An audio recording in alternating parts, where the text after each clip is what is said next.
Hey guys, this is Ram from CrossMind Studio and welcome back to the fourth chapter of Rigid Body Simulation series. And today we are going to discuss the cell fracture add-on and how you can combine this with the rigid body simulation to kind of mimic the behavior of things breaking down into pieces. So it's not really a very procedural effect, and it's an add-on that ships with the Blender. You can use it in many other ways. You can just create different kind of organic shapes or even use it with the rigid body. So in the add-on list over here in the preferences, just enable the cell fracture and save your preferences. And once you do that, you will be able to find this effect in the quick effect menu. Object, quick effect, cell fracture. Yes. So by default, if you click OK, then this is going to divide the geometry based on the number of vertices, but we don't want that. So at this moment, the main cube had 8 vertices. So that's why you can see the 8 cubes over here. Instead, we are going to tweak a few things over here. First, we are going to increase the noise all the way to 1 so that it doesn't create just vertical and horizontal lines. Instead, we want some sort of noise and organic shapes coming out of this one. And then we are going to add few recursive shapes. So what this will do is, other than the bigger chunks, it's going to basically subdivide and add some more smaller shapes in the cracks. Let me just show you an example. So over here you can see now, other than those bigger cell fractures, we also have some recursive shapes fractures over here.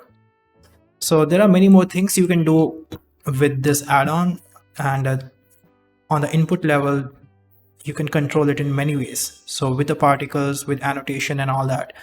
So I'm not going to get into this detail at this moment, but for today's purpose we are going to discuss the annotation pencil, and I'll just show you quickly how this works. So instead of having a geometry divided equally from all the parts, what we can do is we can kind of guide the add-on, like how to divide the geometry and make the fracture out of it. So let me just apply the scale, and over here I'll just bring annotation, and in the menu over here, the top shelf, I'll just change this to surface. So basically I want to use this on the surface geometry that is selected. So let's just draw a few shapes over here and see what happens. So I have a kind of some strokes over here, and if I go to the object menu and apply the cell fracture now, over here I'll just select the annotation pencil, and this should guide the cell fracture process, and use this annotation pencil which is projected on top of this one. So I'll just click OK, and you should be able to see we have a much more detailed fractures going on over here. There are much more dense fractures over here, and then other than that there are bigger chunks wherever we didn't draw the strokes. So you can also let me just delete this one annotation. Let's say if I draw a cube, let me just bring a simpler example so that it's much more evident. On the surface, if I draw a simple crack like this, then here, let's see what happens. Cell fracture annotation is selected.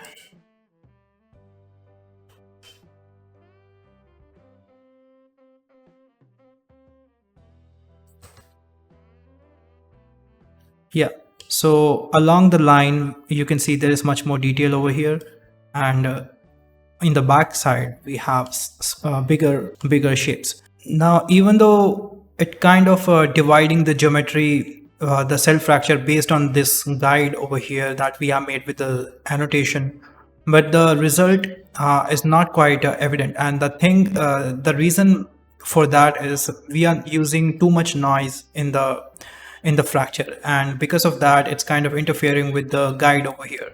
So if I undo this and go back to the cell fracture again, and if I make the noise value all the way to 0, then it's only going to divide the geometry based on this annotation over here.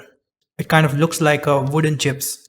but we definitely need to find a right balance for this one. So maybe 0.25 noise and the rest can be taken care with the stroke. So this way we have uh, the, the stroke guiding the the cell fracture, but at the same time for the rest of the geometry where we don't have the stroke, we still have some noise going on. So this way you can basically guide your cell fractures. So this looks good.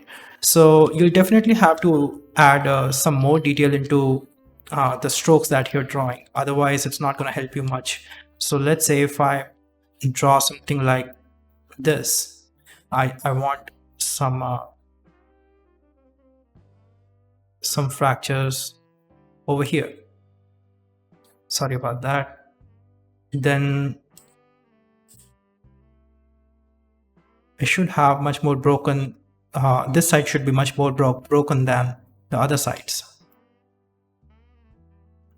There you go. So I hope this makes sense, and just try it out and try to understand this add-on. So for today's purpose, what we're gonna do is use annotation pencil and create something exciting with the rigid body simulation. So instead of a flat cube, I'd rather make one. Let's bring a curve over here, and in the edit mode, I'll just delete these segments. Yeah, delete this segment. Sorry about that. So let's just make a shape like a pawn, like a chess piece, and that's what we're gonna make. So simply we are gonna use a screw modifier, and I'm just gonna roughly draw something over here. So yeah, just control click here and there, and this should give me, yeah, if I apply a screw modifier on this one, this should give me a pawn shape.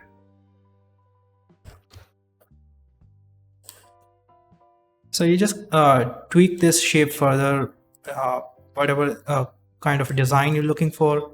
But there is no right or wrong. Just play around with this, have fun, or maybe just create something other than pawn. Like you don't have to just follow exactly same shape. Just make anything you want. So once you have this, just simply make sure you have some good geometry going on in this, so that it doesn't look so low resolution. So yeah, this looks good. I'll just make a backup copy of this and convert this one into mesh. There you go. And now if I make another backup of this and draw some lines to break this one with a fracture.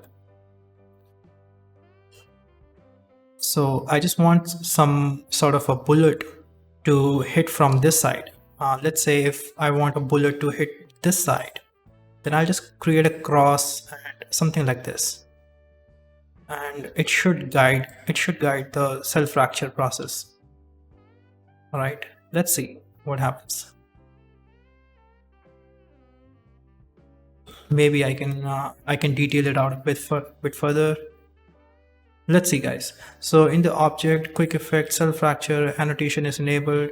So recursive, I'll decrease the recursive. So yeah, let's see. So yeah, this looks good. So we have smaller shapes over here, we have bigger shapes over here, and that's the kind of effect we are looking for.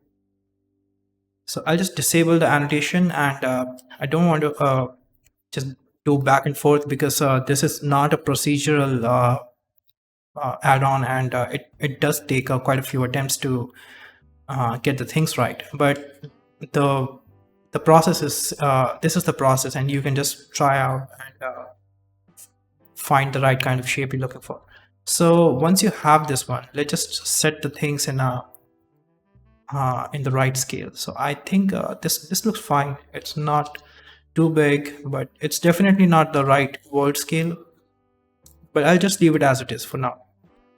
Now in the object, quick effect, set origin to geometry, just to make sure. And let's just bring a plane, create something like this in the rigid body, make this one passive, select all of this, and in the rigid body make these active. And now once I play the animation, this should all fall down.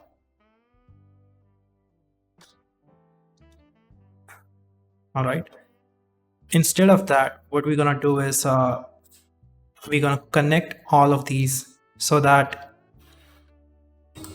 there is some sort of constraint. So in the object quick effect, if you go to the rigid body section, there is a connect option, and what this does is once you apply this one, there are multiple rigid body constraints which are kind of connecting all of these broken pieces. Let me just do this one again. Rigid body. 1 second. I'll just make a new collection to organize the scene so that we can select things later. Rigid body and connect. So over here in the connect rigid body menu, make sure this is sent to the location is set to selected and chain by distance. Yeah, this is fine. Now select everything and just make any of these constraints active. Now once you play the animation, you can see everything is connected and it's not really breaking. For a distant shot or for a very basic fractures, you can use this kind of setup. But if you look closely, things are kind of shaky, and this might not be a great solution for a very detailed shot. So that's where I would prefer some other add-ons, or maybe use Houdini if you want some really detailed fractures. So in the rigid body properties in the world, I'll just make sure that we have some more solver iterations, and in the constraints I'll just select any constraint, and while making any changes in the constraint, just hold the Alt, what we discussed earlier. So hold Alt, make this one breakable. Now this way everything is breakable, all the other constraints. Now what will happen is based on a threshold, it's gonna break. Let me just make this one 0.1. Yeah. So there will be a threshold, and based on that it's gonna break. So instead of 1, I'll just make this one 1.5. Copy to selected.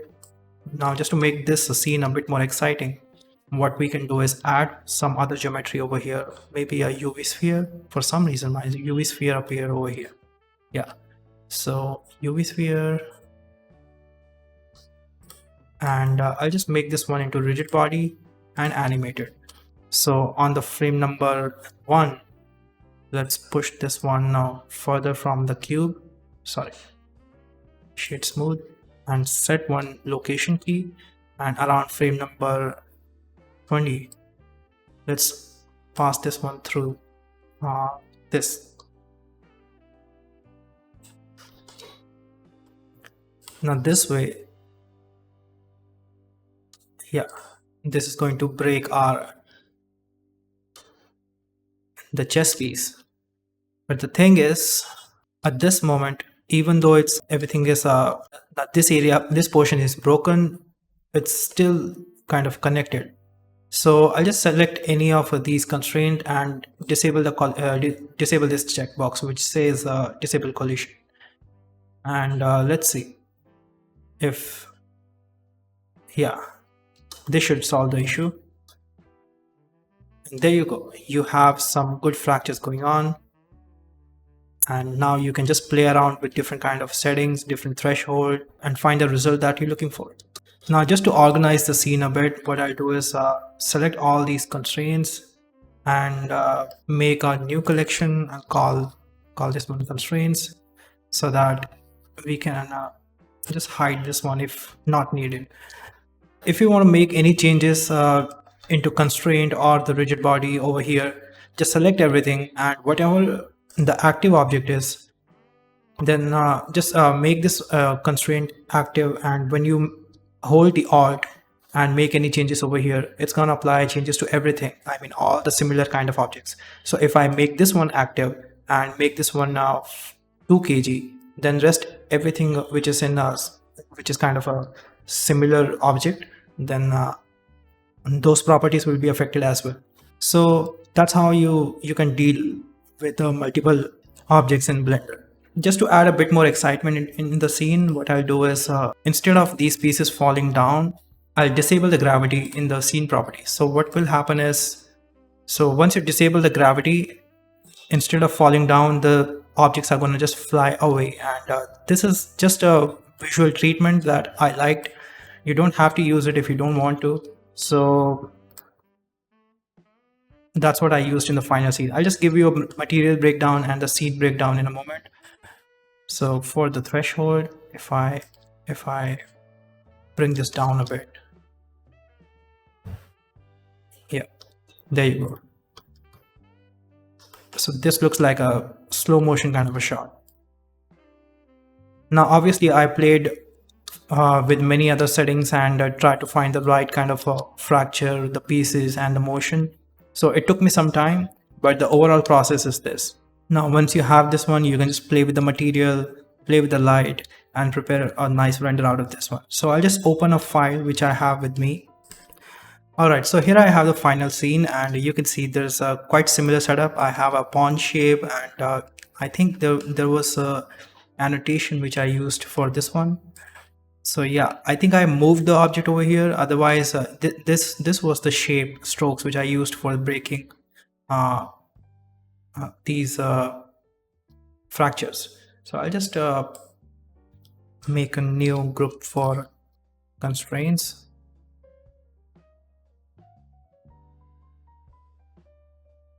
So if you guys are having hard time following any of these settings or any of the things we are discussing today, just make sure you have seen the previous chapters. Otherwise, I just don't want to get into detail of every step at this moment, because I think we have covered quite a few things in the first 3 chapters. So yeah, so this object is an animated one, and these are basically rigid body simulations, rigid bodies which are using constraints. So constraint, threshold, these are the settings I'm using over here. So depending on the scale of your scene, the shape of the object and all that, you would have to tweak and play around with these settings. So whatever works for you, just play around. So once this object hits the main subject over here, so other than the bigger pieces which we have made with the cell fracture, I wanted some sort of a secondary grains going on over here. So for that, what I did was I basically copied one of these bigger chunks and removed the rigid body simulation. Make sure you don't have any other physics on that instance object. And yeah, so this piece I'm using as a particle. So if I select this one, you can see there's a particle set up over here. So there are 150 particles, and this particle triggers on frame number 25 when this object hits the pawn over here. And then there is the particle stops on frame number 31, lifetime of 150 or 200, whatever the range you are dealing with. And in the velocity, I have some sort of object velocity, this object velocity going on, so that these particles are basically receiving some velocity from this object's motion. So just play around with the different settings, and in the render I'm using an instance object, which is this one, and in the rotation I think I have dynamic rotation going on. So this does add a secondary effect which looks like kind of a grains which are like much finer pieces. And one more thing which I used just for the visual treatment over here, that is I didn't use gravity in this scene. So with the gravity, everything was just kind of a falling down, and I wanted this scene to look like a slow motion and like things to scatter way further, and looks like basically a slow motion shot. So I disabled the gravity, and this way you can see nothing is falling down and it just moving apart. So it's like a slow motion shot. So it's like I said, there is no right or wrong. It's just a thing which I wanted to have fun with, and I think it looked it looks quite good in the render. So once you have your simulation, all you need to do is make some interesting setup for the render. So in this, what I'm using over here is I basically did a very lazy setup over here. So I made similar shape, made a duplicate of the similar shape and used this one in the foreground. And I copied one of these chunks and started using these as a ground rocks. So I placed these here and there and made this kind of a layout. And then in the materials, I'm using a shader editor. Yeah, I'm using a PBR setup. I think, sorry about that. So first let me just reconnect the Studio EXR. So yeah, so in the background I'm using a Studio EXR, and I'll just bring the samples down. So in the background I'm using a Studio EXR, and for the material I'm using a simple PBR setup, which is these materials. I think these are textures from Texture Heaven or something. So just play around with any of different, just apply any texture, and it's a very simple PBR setup, and you can just study this file if you're on the Patreon, or you can download this from Gumroad. So I don't think it's there's anything to discuss over here. So it's a very standard PBR setup going on, and the only thing I would like to discuss over here is the lights. So for the lights, first I used this cube around the scene, and in this cube I have volumetric shader going on. So I have very low density volume going on, and what this does is adds a fog in the scene. And once we have the fog in the scene, I wanted some sort of a directional light which kind of highlights our subject, and it helps in the framing. It adds a directional spot to it. It's like maybe this thing is kept in a cave or something. So that's one light, and other light is kind of adding some sort of a rim over here. Yeah, and highlighting some of these areas. And it's a very basic setup. There's nothing much going on. The overall that fill that is going on is with the HDR. And then in the camera I have depth of field, which is set to focus on this object, and very low f-stop to add a lot of bokeh going on over here. That's about it, guys. So it's a very simple setup, and the final render I took on the 300 samples with the OpticX. So that's what you see in the render. Alright guys, so that's about it. I think we are quite more or less done with this scene and this series, and so that's all I think I have to discuss about this scene. The lighting, material and all that, it's quite basic, and you can also study this file and download this from Gumroad and Patreon if you're there. And so just make sure once you have completed your scene, just put some thoughts into composition and lighting and make something useful out of it. And I think you can just think of a few more interesting subjects or different scenarios, and maybe it could be surrounded with many more chess pieces. So there is no limit to it. It's all your imagination that makes something of your own. You don't have to follow the exact same scene. I also want to apologize to all the viewers about the delay, and all of this is because of the hack attempt on my channel. So there was a hack, so everything was basically banned on my channel. So because of inappropriate videos which were uploaded on this channel by hacker. With the great help from the YouTube and Google team, I was able to recover everything, all the comments, all the videos, and everything is restored. And hopefully I can prevent this from happening in the future and take enough measures.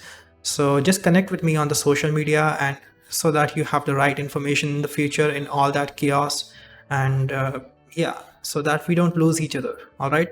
So tag me on Instagram, share your scene on Instagram, and tag me with CrossMind. I would love to see it. Let me know your thoughts in the comment below, and share this channel with your friends, your colleagues on the social network. And yeah, support this channel. And also there will be few more streams in the in the Patreon, so tune in if you are there. I'll see you guys in the further chapters. I'll announce something really soon.